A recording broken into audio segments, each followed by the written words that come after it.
Hello everyone, welcome to this series of videos on discussions about the new PMP examination, which is going to be effective from January 2021.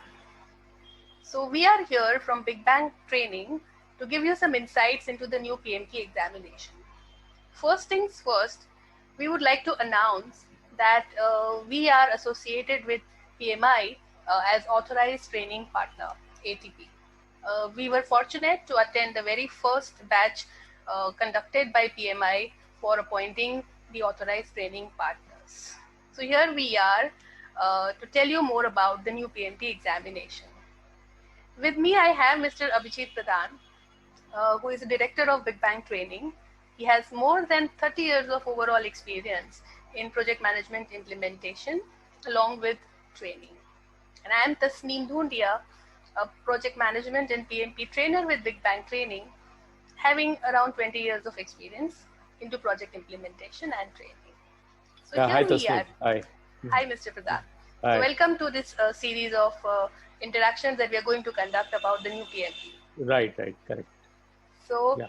Mr. Pradhan and I, we both have been fortunate enough to attend the first ATP training program, right? Yeah, you are right, Tasneem. It was a great experience. Yeah. It was a great experience. Yeah. So, to start with, Mr. Pradhan, I would request you to give us a background idea as to what are the major differences between the current PMP and the new PMP. Yes, Tasneem. Thanks. So let's see this particular slide. We can see there are total three differences I can tell you. So first one is that in the existing current version 6, which is going on till and which is valid till 31st of December 2020, there was only one reference book called the P Project Management Body of Knowledge, or PMBOK 6, is popularly known as PMBOK.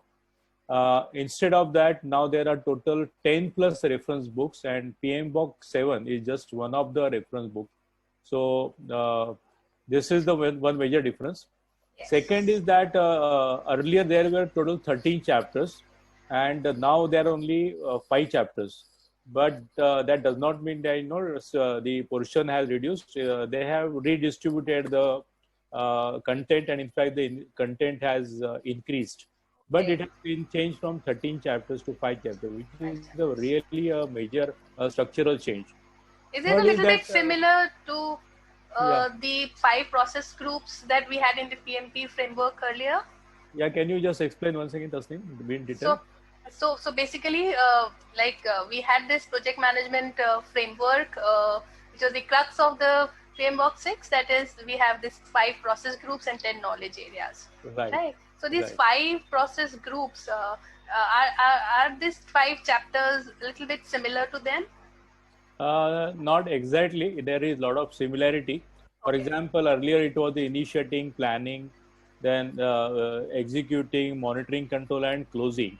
So instead of that, it is not exactly that way. But instead of initiating, there is something related to people, human resources, and so on. So it's not exactly same, but there is a lot of similarity. I mean, if somebody has already completed earlier PMBOK, they will be able to relate it in a better way. Yeah. Okay, so what I understand is we have now 5 chapters, a little bit similar to the process group structure, and having more depth than earlier. So we have more depth under each chapter.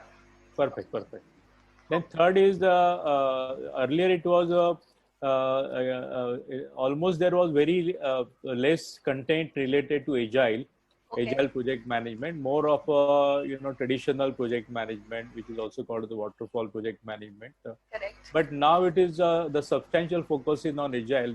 They say normally 50% agile and 50% of the traditional project management content is part of this particular the syllabus. And it is also important to understand the agile project management, because in nutshell, this particular book is valid both for IT industry and many other industries like construction industry, because construction industry is more dependent on the traditional project management. It is more suitable for traditional for industries like construction industry, whereas for IT industry, agile project management is more relevant. However, there is a concept called the hybrid project management, between which is the 50%. There is content of agile project management and traditional project management. So this is the nutshell. This is the difference. I hope it's clear now.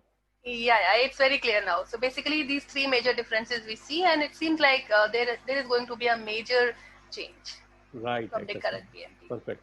Okay. Thank you so much, Mr. Pradhan, Yeah. for giving Thank us you. this interesting insight. Thank you. Thank you. Thank you.